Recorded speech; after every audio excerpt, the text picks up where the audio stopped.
샬롬. 오늘 하루의 시간을 선물로 받으신 여러분을 축복합니다. 매일의 일상 속에서 오늘의 하루는 어제와 똑같은 하루가 아니라 하나님이 선물로 주신 하루임을 고백하시고 감사의 마음으로 하루의 일상을 그려 나가신다면 오늘 하루가 멋진 작품의 하루로 될 줄로 믿습니다. 오늘 주시는 하나님의 말씀 같이 나누도록 하겠습니다. 그 후에 압살롬이 자기를 위하여 병거와 말들을 준비하고 호위병 50명을 그 앞에 세우니라.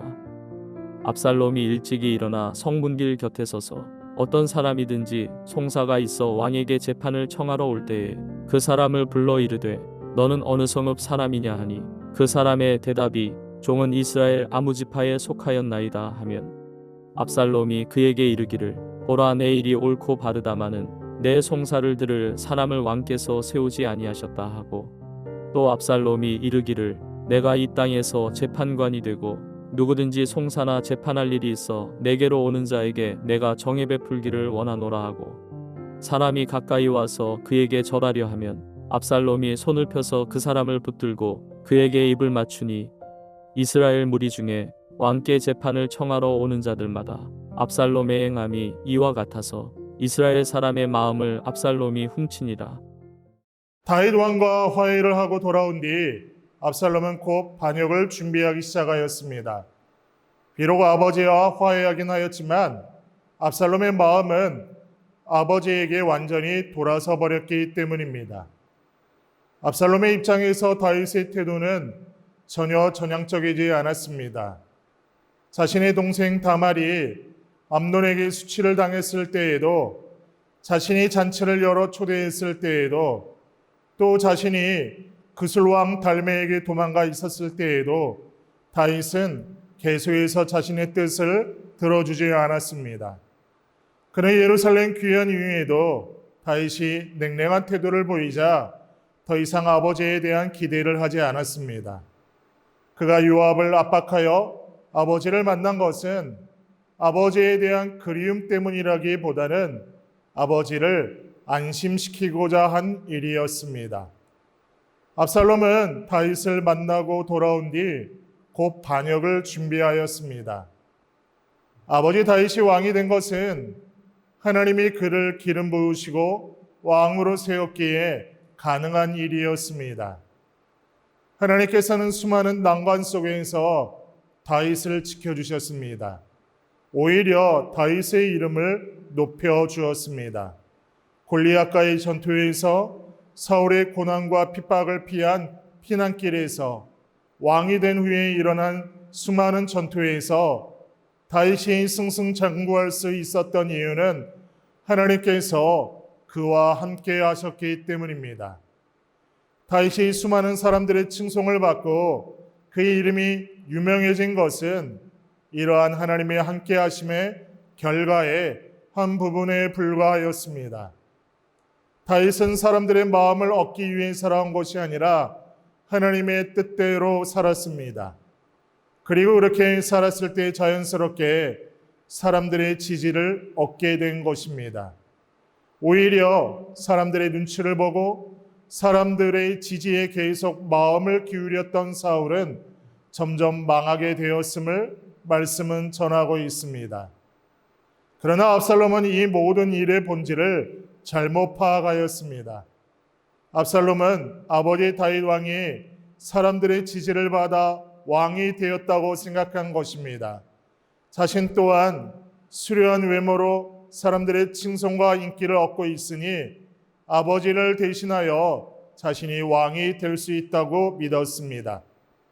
압살롬은 아직 자신의 입지가 완벽하지 않으니 아버지 다윗을 대적하기 위해 사람들의 민심을 사는 것이 더욱 중요하다고 생각하였습니다. 먼저 압살롬은 자신을 위한 병거와 말들을 준비하였습니다. 그는 자신을 위해 호위병까지 두었습니다. 마치 왕과 같은 위세를 다른 사람들에게 보이기 위함이었습니다. 병거와 말들을 가지고 호위병들의 호위를 받으며 다니는 그의 모습은 누가 보아도 왕의 권세와 능력을 가진 것처럼 보였습니다. 압살롬은 이를 통해 왕의 이미지를 메이킹하기 시작한 것입니다. 그리고 압살롬은 사람들의 마음을 얻기 위한 본격적인 일을 시작하였습니다. 압살롬은 아침마다 일찍 일어나서 성문길 곁에 서서 재판을 위해 왕을 찾아오는 사람들을 먼저 만났습니다. 그리고 그들에게 당신의 말은 다 옳고 정당하지만 정작 문제인 것은 당신의 사정을 왕에게 말해줄 사람이 없다. 그렇게 거짓말하였습니다. 그들이 왕에 대한 불만을 품도록 유도한 것입니다. 동시에 압살롬은 이렇게 말했습니다. 내가 만일 이 나라의 재판관이 된다면 누구든지 나에게 와서 재판을 받도록 할 것이고 또 나는 그의 사람을 공정하게 재판할 것입니다. 자신이 지금의 상황을 대신하고 다윗 왕을 대신할 사람이라는 생각을 사람들에게 전파하였습니다. 그리고 누군가 그에게 와서 절하면 압살롬은 그에게 손을 내밀어 일으켜 세우고 그의 뺨에 입을 맞추곤 하였습니다. 사람들의 인기를 얻는 제스처를 계속한 것입니다. 6절 말씀은 압살롬이 이스라엘 사람들의 마음을 사로잡았다고 말씀합니다. 큐티 영상을 함께 하시는 사랑하는 성도 여러분, 압살롬은 다윗의 무능함을 부각하면서 자신의 유능함을 알리려고 했습니다.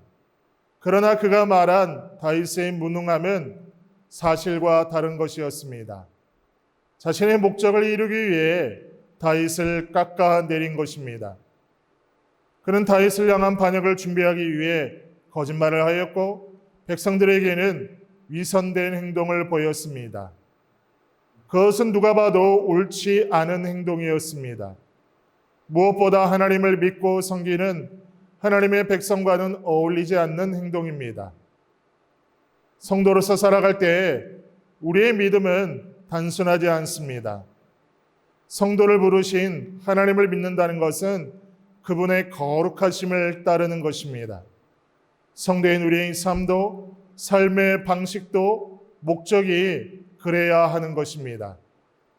그러한 의미에서 압살롬은 하나님을 믿는 성도로서의 삶의 방식을 거부한 불신자의 모습입니다.